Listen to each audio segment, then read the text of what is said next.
มีคำโบราณเพิ่นเคยกล่าวว่าปีใดผลปีใดหั่นผลไม้ดีเนาะอาจจะมีฝนตกหลายแต่บางคำเพิ่นกล่าวว่าปีใดผลไม้หลายจะเฮ็ดให้มีฝนปริมาณน้ำฝนน้อยอันนี้สิแม่นแท้บ่เนาะเพราะว่าปีกายนี่ผลไม้นี่จะบ่หลายนับตั้งแต่มะม่วงลำไยก็บ่ค่อยเป็นดอกบ่ค่อยเป็นหมากปีนี้ทางลำไยทางคันกกมะขี้หูดนี่ก็ยังหมากหลายเนาะ ทางลำไยทางมะม่วงถือว่าหมากหลายเนาะปีนี้มันสิเป็นจังไดพี่น้อง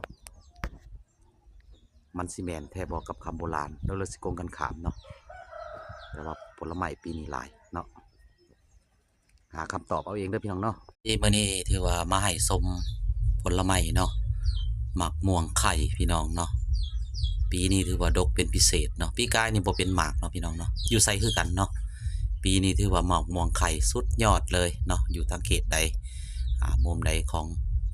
บ้านเฮากะหลายพี่น้องเอ้ยเนาะมันก็จะบอกบ่งถึงอากาศในปีนี้ด้วยได้พี่น้องเนาะปีกายนี่ก็ผลดีได้พี่น้องเนาะมะม่วงบ่หลายดอกปีกายนี่เนาะปีนี้มะม่วงไข่เด้อโดยเฉพาะนะมะม่วงไข่นี่บ้านเฮานี่สุดยอดเลยพี่น้องเนาะเบิ่งต้นใดก็เต็มแต่หมากเนาะโอ้ยเนาะพี่น้องเนาะคำโบราณเพิ่นว่าคันผลไม้หลายแล้วมันสิเป็นจังใดถ้าปีใดผลไม้น้อยเนาะมันก็สิเป็นจังใดเนาะมาสังเกตกันง่ายๆเด้อพี่น้องเด้อ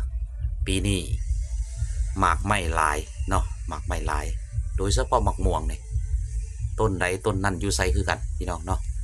หลายขนาดเขตแขวงสวรรณเขตแต่ว่าบ่อนอื่นเฮาก็บ่ได้ไปสำรวจเนาะแต่ว่าสวรรณเขตนี่ตามไปขายเครื่องนี่ป๊าโตอยู่ไสอยู่หันพี่น้องเอ้ยเอาแท้เอาว่าเอ้ยแบ่พ่อใหญ่อึ่งได้นี่เนาะนี่เห็นบ่โอ้กำลังมาเนาะมาให้เห็นตัดขั้นตอนหน่อยหนึ่งเนาะเห็นบ่แบ่พ่อใหญ่อึ่งเนาะ ลำไยคือกันพี่น้องเนาะมาเบิ่งลำไยคือกันป๊าดโถอยู่ไซนี่ก็ดอกเพียบเลยปีนี้เนาะปีกายนี่ก็บ่เป็นได้ปีกายนี่บ่เห็นเป็นแต่ก็ฝนก็ดีอยู่ปีกายนี่เนาะปีนี้ลำไยหมักม่วงผลไม้เกือบทุกชนิดเนาะตามพื้นบ้านนี่ถือว่าเพียบเลยเนาะมันสิบ่งบอกแบบใดกะพี่น้องติดตามเอาเด้อพี่น้องเนาะปีนี้ลำไยหลายหมักม่วงหลายเป็นพิเศษเนาะแต่ว่ามะขามบ่ค่อยเนาะมะขามบ่ค่อยเป็นพี่น้องเนาะมะขามปีนี้บ่ค่อยเป็นย้อนหยังก็บ่ฮู้เนาะอิงตามสภาพอากาศบ่หรือว่าแบบฟ้าฝนแต่ละปีมันก็สิบ่คือกันเนาะปีนี้ผลไม้หลายฝนมันสิเป็นแบบใดเนาะมันมีคำกล่าวของโบราณเพิ่นอยู่เนาะเห็นบ่พี่น้องโอ้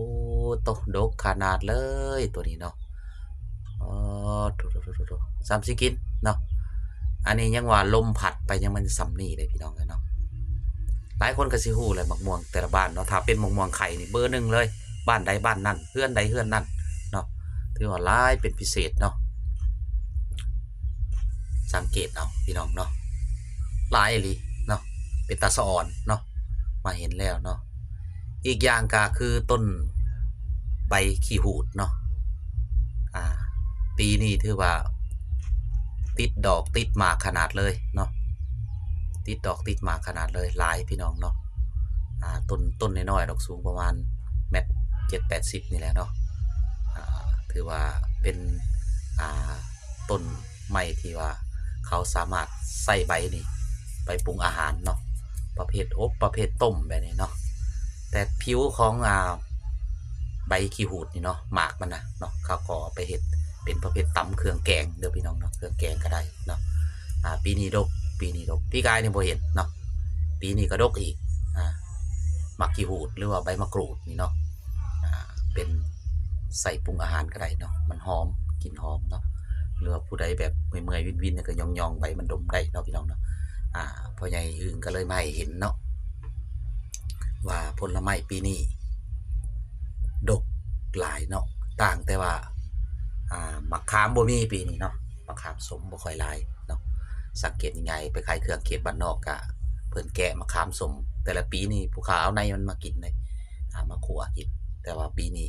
น้อยเนาะมีอยู่แต่บ่หลายผิดกับมะม่วงปีนี้สุดยอดเนาะ สุดยอดมักม่วงลำหยอกลำไยเป็นดอกเพียบเลยพี่น้องเลยเนาะ ถือว่าผลไม้ปีนี้อ่าได้เรื่องเลยเนาะครับพี่น้องเนาะจะมาให้พี่น้องมาเห็นเนาะสมเทียบระหว่างอากาศ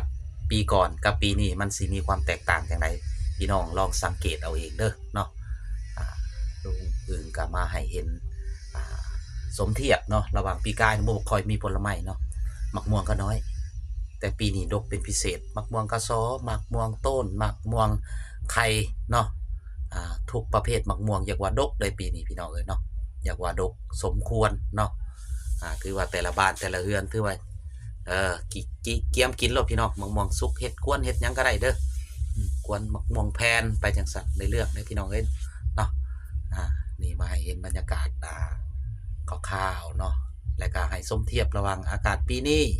กับอากาศปีผ่านมามันสิแตกต่างกันจังไดเด้อปีมักม่วงมักลำไยดกแล้วก็ปีกายนี่ก็บ่มีมักม่วงปานใดเนาะมีอยู่แต่ว่าบ่หลายคือปีนี้พี่น้องเนาะปีนี้สุดยอดจริงๆเนาะมักม่วงลำหยอกลำไยเนาะมักใบขี้หูดเนาะและก็มักไม้อื่นๆก็จะดกปีนี้